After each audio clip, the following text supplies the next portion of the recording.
Salut à toi, bienvenue dans ce nouveau flashback, c'est Sabrina. Alors aujourd'hui, accroche-toi bien et abonne-toi à la chaîne. On s'attaque à un sujet que je voulais traiter depuis hyper longtemps, les drogues dans le rap. Pourquoi on a construit tout un imaginaire autour de la consommation de drogue ? Et finalement, comment ça se fait qu'elles occupent une place si imposante dans le milieu artistique ?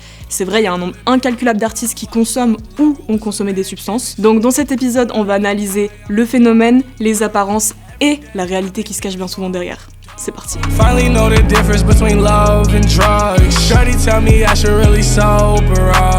Dans le rap, que ce soit dans les textes ou les clips, la drogue c'est un des thèmes dominants, on en parle très souvent. Dans ces textes, plein d'artistes se vantent d'en faire une consommation récréative, c'est-à-dire de façon occasionnelle, supposément pas risquée pour la santé, tandis que d'autres assument être complètement addicts. Mais dans le fond, pourquoi ? Pourquoi les artistes en consomment et en parlent ?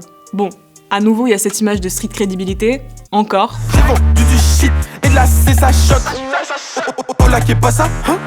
Mais nouveau la moula les pesos, hein? On va faire la face, faut chauffer le produit, faut le peser, hein? Consommer bicrave, ça donne l'impression d'être gangsta. En gros, si on image le truc, tu vois une barrette de shit et t'as l'impression d'être gérant d'un grand cartel mexicain et que ça inspire le respect. Spoiler, non, ça t'attire juste des galères. Dans d'autres cas, la prise de drogue s'associe à cette image du génie incompris et torturé qui trouve refuge dans ce mode de vie pour créer et concevoir des œuvres incroyables. Mais c'est aussi consommé pour ses effets sur le cerveau. On le sait, les psychotropes, c'est une substance qui, une fois consommée, vient modifier ton activité mentale et donc ton comportement, ce qui fait que beaucoup d'artistes en prennent pour différentes raisons et différentes occasions.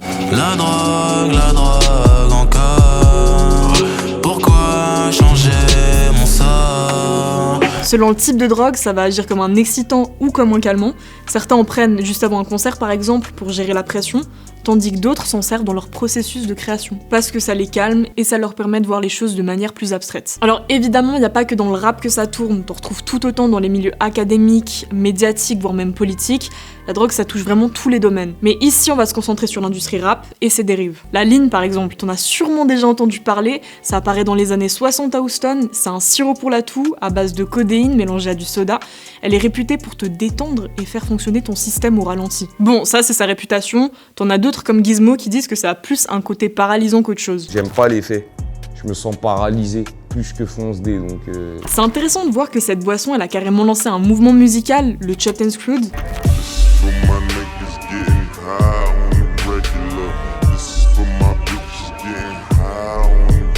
Oh yes, je suis venu pour un chèque. Je promène quelques raclis dans la Rolls. Et pour la petite anecdote, l'inventeur DJ Screw est lui-même mort d'overdose de codéine en 2000. Et c'est aussi de la ligne qu'est apparu le mumble rap, ou le rap marmonné, de Lil Wayne, Future, Freeze Corleone ou encore Lala Ace. En fait, c'est juste que quand tu lignes, t'es tellement anesthésié que t'as de la peine à articuler. Ta pop mais t'as disparu. Négro t'es comme designer. SO10 trop kid. Je suis aux galeries, je cope des designers. Là, on a surtout parlé d'un style de rap, mais ça s'étend carrément au visuel. On a tous vu passer ces clips aux inspi psychédéliques, où l'image elle-même te donne l'impression d'avoir pris quelque chose. Cet art psychédélique apparaît dans les années 60-70, en même temps que le mouvement hippie, le LSD et les champignons hallucinogènes. Et aujourd'hui, t'en as beaucoup qui cherchent à retranscrire ces effets en images ou dans les effets sonores. Ce soir je me mets, mais là pourquoi je me fais si mal? J'ai fait des rêves bizarres, où-tu changer de visage? I get those goosebumps every time.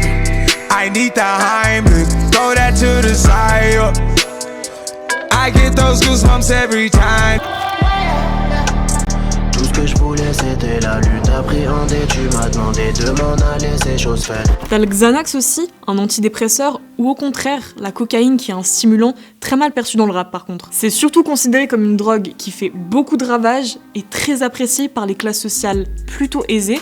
En gros, les rappeurs, ils se vendent d'en vendre, mais de pas y toucher. C'est pas de la coco, non, c'est du parmesan. Mais réception, non. Après, évidemment, la drogue la plus consommée, ça reste le cannabis. Ça contient du THC, un composant psychoactif qui est connu pour désinhiber. Beaucoup fument pour soi-disant débloquer sa créativité, approfondir son regard sur le monde et se plonger dans un état d'émerveillement. Et c'est ce que beaucoup d'artistes vont chercher dans ces addictions en fait, l'extase et la créativité au détriment du reste. C'était Gizmo par exemple qui disait à propos de la boisson, à savoir qu'il était alcoolique, que ça lui permettait de livrer des textes plus introspectifs, mais qu'en revanche il perdait 90% de ses capacités. Après, le réel impact des drogues sur la créativité reste encore à prouver.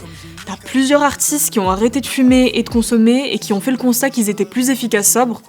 Comme quoi, c'est peut-être juste un mythe, Toi, t'en penses quoi? Et je trouve la gueudro, cellophane. Et je vois la gueudro, cellophane. Ce qui est sûr, c'est que toute cette valorisation et mise en scène des drogues, ça a créé un vrai fantasme dans l'industrie rap, celui du dealer, rappeur, consommateur. Et maintenant que le rap est devenu mainstream, que c'est devenu le style de musique numéro 1, et bah ce fantasme, il s'est étendu à un très large public. Aujourd'hui, dealer, c'est plus uniquement un moyen de survie, comme ça l'a été pour des gens à l'époque. Non, aujourd'hui, c'est carrément devenu un style de vie.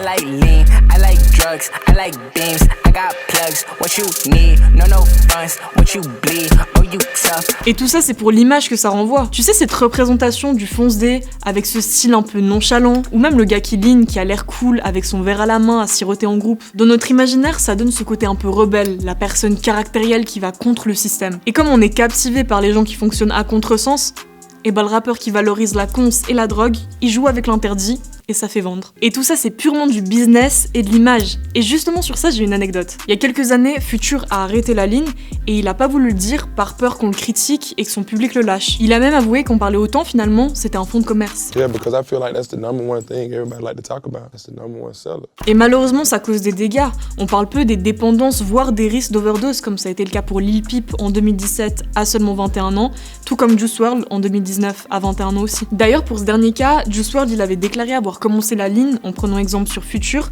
ce qui prouve qu'il faut pas minimiser l'influence des rappeurs sur leur public. Start the day off with a pint. Yeah. I'ma show you how to live life. Yeah. Ooh. Take a lot of drugs, don't think twice. Wow. I do this every day and all night. Et c'est exactement là où ça peut vriller, parce qu'il y a ce que nous, en tant qu'auditeurs, on voit pas. Parfois, tu crois que ton rappeur préféré, il consomme de ouf, alors que c'est juste un costume qui lui permet de vendre des disques. Dans plein d'autres cas, ces rappeurs, tu les vois pas en crise de manque, en pleine dépersonnalisation ou en crise de schizophrénie. Mais pourtant, cette réalité, elle existe vraiment, et quand t'écoutes leurs témoignages, elle est violente. Trou de mémoire avec la cam, du mal à rester calme. Trop de mes potes pètent des câbles, on nous ment sur les chiffres, hein.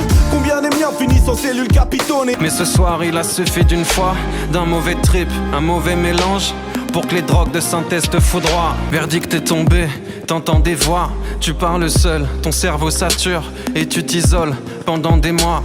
Puis ça fait maintenant 15 piges que ça dure. Ce qui est cool, c'est que t'as des monstres de l'industrie qui touchent pas du tout aux drogues, qui le revendiquent, ou qui se mettent à sensibiliser, tout en restant les plus grosses têtes du milieu. En gros, t'as capté, pour certains la drogue c'est une fonction thérapeutique ou stimulante, mais dans beaucoup de cas, c'est motivé par l'influence de groupe et l'image que ça renvoie. En vrai, et ça vaut pour tous les sujets, c'est essentiel de se détacher du regard de la société, et comme disait Nekfeu, on traite nos corps comme des déchetteries.